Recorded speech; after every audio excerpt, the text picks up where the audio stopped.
അയ്യോ അയ്യോ, എനിക്ക് പ്രയാസമില്ല, ഒട്ടും പ്രയാസമില്ല. കിട്ടേണ്ടത് തന്നെയാ കിട്ടിയത്. ഉണ്ടക്കൽ അമ്മ തന്നതാ. ഉത്സവം കോലാക്കിയില്ലേ, അതിനുള്ള ശിക്ഷയാ.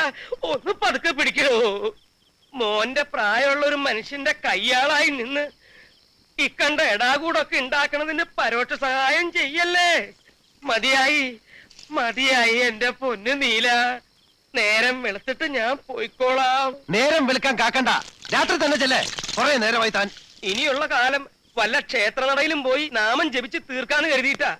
ചട്ടമ്പികളുടെ കയ്യിൽ നിന്ന് തല്ലുകൊണ്ട് ചാവാൻ വയ്യ. എന്താ വേണ്ടെന്ന് വെച്ചാ നീലം പറയാ.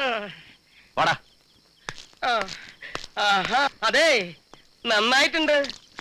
രാത്രി തന്നെ പണം നയിക്കാനാ. നടക്കട്ടെ നടക്കട്ടെ. ഭാര്യയുടെ ദേഹത്ത് കൈവയ്ക്കാന്ന് പറഞ്ഞാ അത് എന്നെ തല്ലുന്നതിനേക്കാൾ എനിക്ക് നോവും. ശരീരത്തിനല്ല, മനസ്സിന്. കുഞ്ഞീഷൻ നമ്പ്യാര് അനന്തര ശേഖരണം നല്ലോണം വായിക്കും. പിടയ്ക്കാൻ തുടങ്ങിയ രണ്ടിന്റെ ദേഹത്ത് ചോര ഒരുപാട് പൊടിയും. നീല, തൽക്കാലം നമുക്കങ്ങ് വിട്ടേക്കാം. ഉത്സവം കലങ്ങിയ തന്നെ മതി കുറെ കാലത്തേക്കുള്ള ക്ഷീണത്തിന്.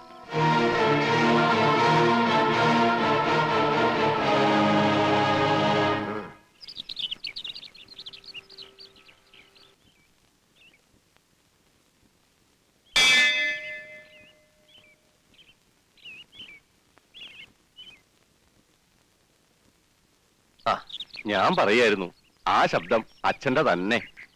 ഇംഗ്ലണ്ടിൽ പോയി നിയമം പഠിച്ചു വന്ന് വിളപ്പിച്ച സിംഹം അല്ലായിരുന്നു, ജില്ലാ ജഡ്ജിയായി പെൻഷൻ പറ്റിയ ആള്. എല്ലാ ഐശ്വര്യവും ഏലക്കരദേവൻ കൊടുത്താന്നാ പറയുക. ഈ ഭൂമി മലയാളത്തിൽ എവിടെ ചെന്നാലും ഏലക്കരക്കാർക്ക് നെഞ്ചുയർത്തി പറയാറുന്നു ഞാൻ മാധവന്റെ നാട്ടുകാരനാണെന്ന്. ഇന്ന് നീലകണ്ഠന്റെ നാട്ടുകാരനാന്ന് പറഞ്ഞ ആട്ടും ചിലപ്പോ നല്ല തല്ലും കിട്ടിയെന്ന് വരും അല്ലേ? ഈ പാട്ടുപുര ഇങ്ങനെ കിടക്കണത് വളരെ സങ്കടമുള്ളൊരു കാര്യമാണ്. സത്യത്തിൽ ഇത് പറയാനാ ഞങ്ങൾ ഇവിടെ കാത്തു നിന്നത്.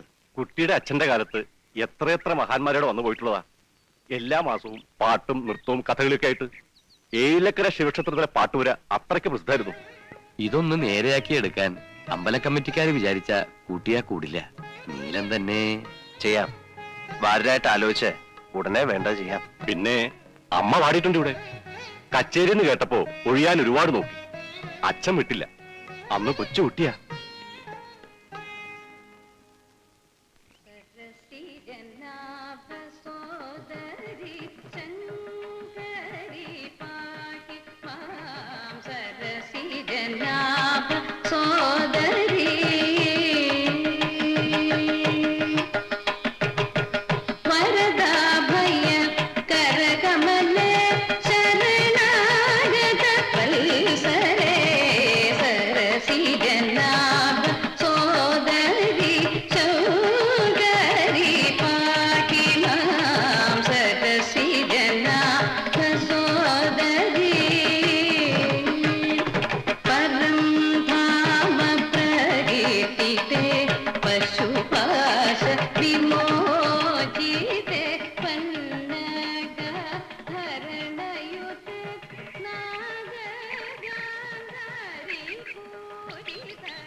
അമ്മയെ പോയി കാണാറില്ല അല്ലേ?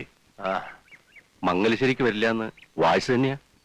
ജീവിതത്തിൽ അവര് തല ഉനിച്ചു നിന്നിട്ടുള്ളത് അവരുടെ ഭർത്താവ് മംഗലശ്ശേരി മാധവമേനോന്റെ മുന്നിൽ മാത്രം എന്ന് കരുതി മൂപ്പരുടെ തൃപ്പുത്രന്റെ താളത്തിനൊത്ത് തുള്ളാൻ അവരെ കിട്ടുമെന്ന് കരുതണ്ട. വേണ്ട. പക്ഷെ മംഗലശ്ശേരി മാധവമേനോന്റെ തൃപ്പുത്രനുമുണ്ട് ചില വാശികളൊക്കെ. ഇത്രയും കാലമായിട്ട് ഇങ്ങോട്ട് തിരിഞ്ഞു നോക്കിയില്ലെങ്കിൽ ഇനി ഞാൻ പോയി വിളിക്കുന്ന ആരും കരുതണ്ട. വരില്ല. ഇത്തിരി വേദനിച്ചിട്ടാണ് സ്വന്തം വീട്ടിലേക്ക് ഇറങ്ങിപ്പോയത്. എന്ത് വേദനിച്ചു താൻ ഈ പറയണേ? ഞാൻ വിസ്തരിക്കണോ? താൻ ഛർദിക്കേ. കള്ളുകുടിയും പെണ്ണുപിടുത്തവും പിന്നെ നാടൊട്ടുക്ക് ചട്ടമ്പിത്തരവും അങ്ങനെ നടക്കുമ്പോ പല കുറി വിളിച്ചുപദേശിച്ചില്ലേ? നിർത്തിയോ? ഒടുക്ക ഇവിടത്തെ പത്തായപ്പുരയില് കണ്ടമാനം നടക്കുന്ന പെണ്ണുങ്ങളെ രാത്രി കൊണ്ടുവന്ന് കേറ്റാൻ തുടങ്ങിയില്ലേ? ചന്ദ്രാലയം സുഭദ്രാമ എന്നൊരു അറുവാണി ഞാൻ പറയണില്ല. എന്നെ നീലകണ്ണ കല്യാണം കഴിക്കാൻ പോണെന്ന് നാടൊട്ടുക്കെ പറഞ്ഞ് നാറ്റിച്ചില്ലേ? അത്രയായപ്പോഴല്ലേ അമ്മ പടി ഇറങ്ങിപ്പോയത്. അതെ, എല്ലാം ശരിയാണ്. പക്ഷെ പറയുമ്പോ എല്ലാം പറയണം.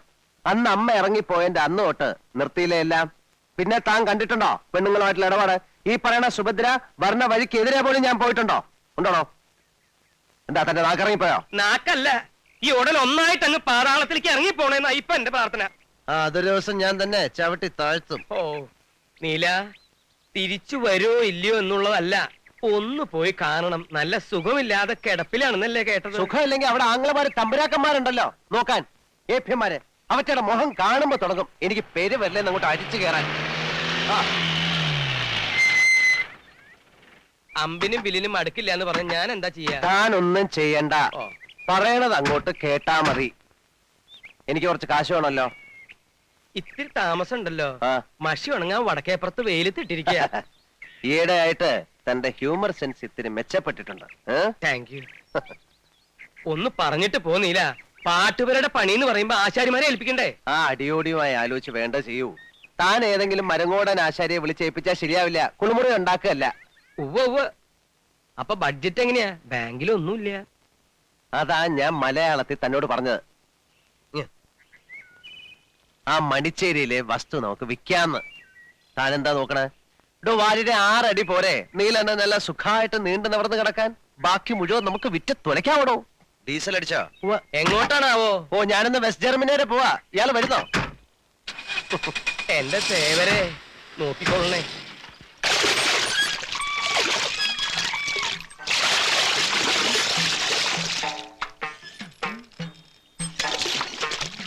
മരിമഴകൾ നനഞ്ചേ, ചെറുവയലുകളൊക്കെ നനഞ്ചേ, കുട്ടിയൊരുക്കി പറഞ്ഞേ, ചെറുഞാറുകൾ കെട്ടിയെറിഞ്ചേ. മരിമഴകൾ നനഞ്ചേ, ചെറുവയലുകളൊക്കെ നനഞ്ചേ, കുട്ടിയൊരുക്കി പറഞ്ഞേ, ചെറുഞാറുകൾ കെട്ടിയെറിഞ്ചേ. തഞ്ചാവൂർ ഇപ്പൊ ചൂടെങ്ങനെ? ഓ, ഇപ്പൊ ശീലായിപ്പോയി. വർഷം 5 ആയില്ലേ? ഇവിടെയും വേനൽ കഠിനം തന്നെ. ദാ കണ്ടില്ലേ? ശാരദ എഴുതിയത് ശരി തന്നെയാ. അച്ഛനിപ്പോ കാലത്ത് തൊട്ടേ ഉണ്ടല്ലേ? അതിപ്പോ അങ്ങനെ പതിവായിട്ടൊന്നുമില്ല. ഓരോ മനപ്രയാസങ്ങൾ വന്നു കേറുമ്പോ. ഉവ്വ്. മനപ്രയാസത്തിന് കള്ളു വലിച്ചു കയറ്റിയാ മതിയല്ലോ. ആ പിന്നെ അച്ഛാ, കലാമണ്ഡലത്തിൽ എന്റെ കൂടെ ഉണ്ടായിരുന്ന ഒരു ലക്ഷ്മിക്കുട്ടി ഇല്ലേ, പട്ടാമ്പിക്കാരി? ഉവ്വ്. അവളുടെ അമ്മാവൻ രാഷ്ട്രീയത്തിൽ നല്ല പിടിപാടുള്ള ആളാത്രേ. മൂപ്പരുടെ പരിചയത്തില് കലാമണ്ഡലത്തിൽ ഒരു ടീച്ചറുടെ പോസ്റ്റ് ശരിയാക്കാനാവുന്ന അവൾ എഴുതിയിരുന്നു. നിക്കട്ടെ, ആകെയുള്ള 10 സെന്റ് പോലും പണയപ്പെടുത്തി നിന്നെ ഞാൻ ഇത്രയും പഠിപ്പിച്ചത് ഒരു ഉദ്യോഗക്കാരിയാക്കാനായിരുന്നില്ലല്ലോ. എന്നാ പിന്നെ TTCക്ക് അയക്കായിരുന്നില്ലേ? ഒരു ജോലി എന്നൊക്കെ പറഞ്ഞ് എവിടെങ്കിലും കയറി കൂടിയാ അതോടെ കല തീർന്നു എന്ന് കരുതിയാ മതി. ഇനിയും പഠിക്കണമെന്ന് വെച്ചാൽ അതാ വേണ്ടത്. എന്നിട്ട് വലിയൊരു നർത്തകിയാവുക. അച്ഛന്റെ മാത്രമല്ല, മരിച്ചുപോയ നിന്റെ അമ്മയുടെയും സ്വപ്ന അത്.